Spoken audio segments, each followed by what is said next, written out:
Hi everyone, welcome to our channel AB home kitchen. ఈరోజు నేను restaurant స్టైల్లో చాలా టేస్టీగా ఉండే పన్నీర్ దమ్ బిర్యానీ అయితే నేను ఈరోజు మీకు ఈ వీడియోలో చూపించబోతున్నానండి.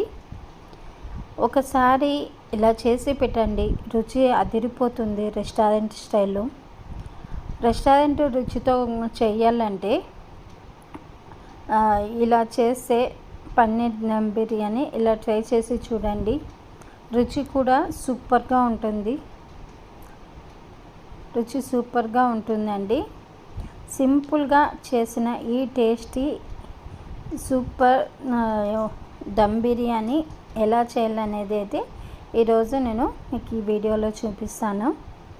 బిర్యానీ నాన్ వెజిటేరియన్ వాళ్ళకి చాలా బాగా నచ్చుతుందండి. ఈ బిర్యానీ అనేది చాలా సింపుల్ ప్రాసెస్లో మీకు ఈరోజు వీడియో చూపిస్తాను, చూసేయండి. ఇక్కడ ఒక బౌల్ తీసుకొని ఈ బౌల్లోకి వాటర్ నింపి పెట్టుకున్నానండి. అలాగే ఇందులోకి సరిపడా సాల్ట్ వేసుకొనేసి, అలాగే పుదీనా కొత్తిమీర ఆకులు వేసుకొని, పచ్చిమిర్చి చిలుకలు, ఇలాచీ, చెక్క, లవంగా ఇవన్నీ వేసుకొనేసి, కొంచెం షాజీరా కూడా వేసుకొనేసి దీన్ని నేను పొయ్యి మీద వాటర్ పెట్టేసుకుంటున్నానండి. ఇలా పెట్టేసుకున్నాక ఇక్కడ బాస్మతి బియ్యము నేను ముందుగానే నానబెట్టి ఉంచుకున్నానండి. ఈ గ్లాసు 2 గ్లాసెస్ రైస్ తీసుకొని నానబెట్టి పక్కన ఉంచుకున్నాను. ఆ తర్వాత ఇక్కడ ఇంకో బౌల్ తీసుకొనేసి ఇందులోకి పన్నీర్ క్యూబ్స్ ఇలా కట్ చేసి పన్నీర్ 100 గ్రామ్స్ తీసుకున్నానండి. ఈ 100 గ్రామ్స్ తీసుకొనేసి పక్కన క్యూబ్స్ లాగా ఇలా కట్ చేసి పక్కన పెట్టుకున్నాను. ఇందులోకి ఒక 1.5 స్పూన్ వరకు నేను రెడ్ చిల్లీ పౌడర్ వేసుకున్నానండి.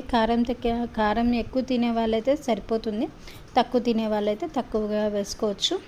అలాగే 1 స్పూన్ వరకు ధనియా పౌడరు, కొంచెం పసుపు అండి. అలాగే ఒక 1/2 టీ స్పూను బిర్యానీ మసాలా వేసుకొనేసి 1 స్పూన్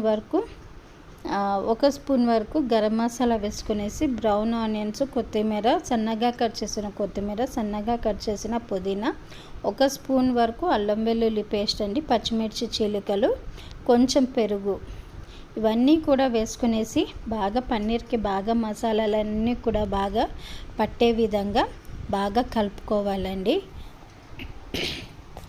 ఇలా కలుపుకున్నాక చూడండి, ఇలా అన్నీ కూడా మసాలాలు కలుపుకొని పక్కన పెట్టేసేయండి. ఇప్పుడు బాగా వాటర్ అయితే మనకు బాగా మరిగిందండి. ఇప్పుడు ఇందులోకి నానబెట్టిన బాస్మతి బియ్యం ఉంది కదండి, అది వేసేసుకొని బాగా ఉడికించుకోవాలి. 70% 80% రైస్ ఉడికితే చాలండి మనకు. మిగతాది మనం దమ్ చేసుకుంటాం కాబట్టి మెత్తగా ఉడికిపోతుంది. ఇప్పుడు ఇంకో ప్యాన్ ఇక్కడ పెట్టేసి ఇందులోకి కొద్దిగా ఆయిల్ వేసుకుంటున్నానండి, ఒక 2 స్పూన్ల వరకు. ఇందులోకి జాపత్రి వేసుకుంటున్నానండి ఫస్ట్. తర్వాత సిన్నమన్ స్టిక్, ఇలాచి, లవంగాలు ఇవన్నీ కూడా వేసుకునేసి కొద్దిగా షాజీరా కూడా వేసుకుంటున్నానండి, ఒక 1/2 టీ స్పూన్ వరకు. ఇవన్నీ కూడా వేసుకునేసి కొంచెం అలా ఫ్రై చేసేయాలి ఆయిల్లో. అప్పుడే మనకు అందులో ఉన్న ఫ్లేవర్స్ అన్నీ ఆయిల్లోకి వచ్చేసాయి. మనకు తినేటప్పుడు కూడా మంచి రుచితో ఉంటుంది.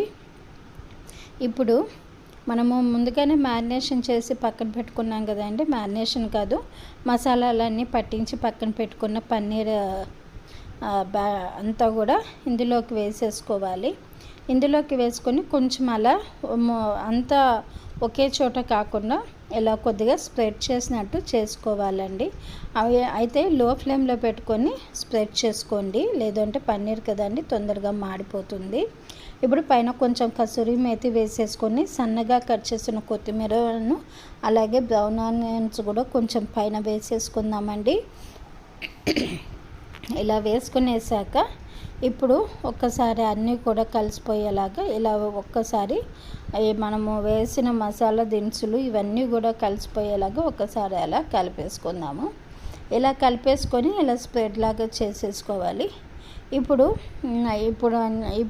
మనకు రైస్ అయితే ఉడికిందంటే 70-80% అని చెప్పాను కదా, రైస్ అయితే బాగా మెత్తగా ఉడికిపోయింది. ఇప్పుడు ఇందులోకి వేసేసుకుందాము. ఇందులోకి వేసేసుకొని మనకు నాన్ వెజ్లో అయితే చికెన్లో నుంచి వాటర్ వస్తుంది కాబట్టి రైస్ మెత్తగా ఉడకాలి. ఇది జస్ట్ కొద్దిసేపు రైస్ అనేది ఆవిరికి పెడితే సరిపోతుందని దమ్ చేసుకుంటే సరిపోతుంది. ఇలా రైస్ అంతా యాడ్ చేసేసుకున్నాక ఇక్కడ నేను నిమ్మకాయ పిండుకుంటున్నానండి.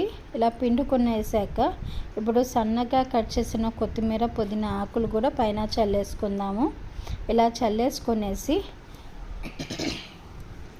ఇందులోకి పైన బ్రౌన్ ఆనియన్స్ కూడా వేసుకుంటున్నానండి. ఇలా బ్రౌన్ ఆనియన్స్ వేసుకొని కొంచెం ఆరెంజ్ ఫుడ్ కలర్ వాటర్ వేసుకుంటున్నానండి. ఇది ఆప్షన్ మాత్రమే, ఇష్టం ఉంటే వేసుకోవచ్చు లేదంటే లేదు. అలాగే ఒక 2 స్పూన్ల నెయ్యి వేసుకుంటున్నానండి పైన. వేసుకునేసి మీకు రైస్ ఏమైనా పలుకుగా ఉంటే కొంచెం వాటరు, మనము రైస్ ఉడికించిన వాటర్ ఉంది కదండి, ఆ వాటరే మనకు వేసుకోవచ్చు. మీకు రైస్ పలుకుగా ఉంటేనే మళ్ళీ వేసుకొని మళ్ళీ దమ్ పెట్టుకోవచ్చండి. అలా పెట్టుకొనేసి ఇప్పుడు చూడండి, మనకి రైస్ అయితే బాగా మెత్తగా పలుకుగా అనేది లేకుండా బాగా పొడి పొడిగా అనేది బాగా ఉడికిపోయింది. మనకి దమ్ బిర్యానీ కూడా పన్నీర్ దమ్ బిర్యానీ మంచి కలర్లో చాలా బాగా మంచి స్మెల్ వస్తుందండి. బిర్యానీ స్మెల్ మనకు బాగా రెడీ అయిపోయింది. ఇప్పుడైతే వేడివేడిగా సర్వ్ చేసుకునేసి ఇందులోకి బిర్యానీ గ్రేవీతో అన్నా లేదంటే ఆనియన్ రైతాతో అన్నా సర్వ్ చేసేసుకొని తినేసి చాలా అంటే చాలా బాగుంటుంది. రెస్టారెంట్ రుచితో చాలా అంటే మంచి నెయ్యి ఫ్లేవర్తో చేసే చాలా అంటే రుచిగా ఉంటుందండి. అన్నీ కూడా ఈవెన్గా మసాలాలు అన్నీ కూడా మనము తక్కువగానే వేసుకున్నాం కాబట్టి చాలా రుచిగా ఉంది ఈ బిర్యానీ. మరి మీరైతే తప్పకుండా ఈ వీడియోని చూసి ఎలా చేయాలనేది చూసి వీడియోని షేర్ కూడా చేసి లేదంటే సబ్స్క్రైబ్ చేసుకోండి. వీడియోని సేవ్ చేసుకొని మరీ చూడండి. Thanks for watching my channel. Please subscribe.